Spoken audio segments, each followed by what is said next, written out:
Matthew chapter 14. At that time Herod the Tetrarch heard the reports about Jesus, and he said to his attendants, "This is John the Baptist. He has risen from the dead. That is why miraculous powers are at work in him." Now Herod had arrested John and bound him and put him in prison because of Herodias, his brother Philip's wife. For John had been saying to him, "It is not lawful for you to have her." Herod wanted to kill John, but he was afraid of the people because they considered John a prophet. On Herod's birthday, the daughter of Herodias danced for the guests and pleased Herod so much that he promised with an oath to give her whatever she asked. Prompted by her mother, she said, "Give me here on a platter the head of John the Baptist." The king was distressed, but because of his oaths and his dinner guest, he ordered that her request be granted. And he had John beheaded in prison.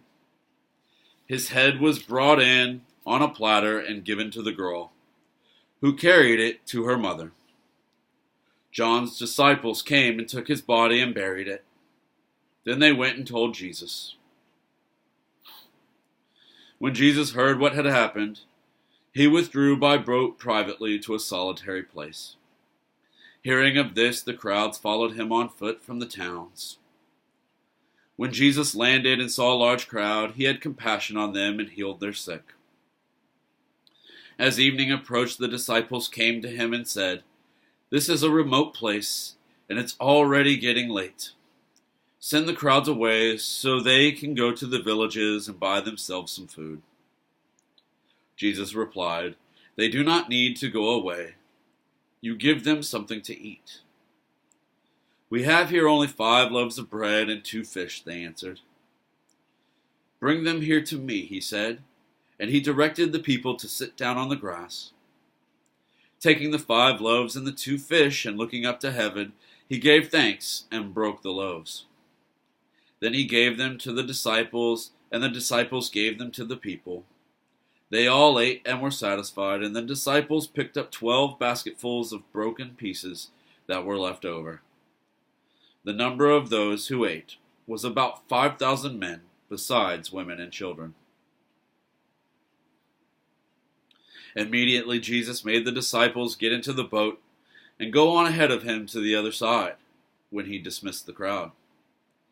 After he had dismissed them, he went up on a mountainside by himself to pray. Later that night, he was there alone, and the boat was already a considerable distance from land, buffeted by the waves because the wind was against it. Shortly before dawn, Jesus went out to them, walking on the lake. When the disciples saw him walking on the lake, they were terrified. "It's a ghost," they said, and cried out in fear. But Jesus immediately said to them, "Take courage, it is I. Don't be afraid." "Lord, if it's you," Peter replied, "tell me to come to you on the water." "Come," he said. Then Peter got down out of the boat, walked on the water, and came toward Jesus.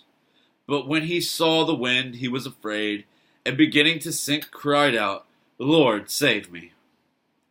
Immediately Jesus reached out his hand and caught him. "You of little faith," he said, "why did you doubt?" And when they climbed into the boat, the wind died down. Then those who were in the boat worshipped him, saying, "Truly you are the Son of God."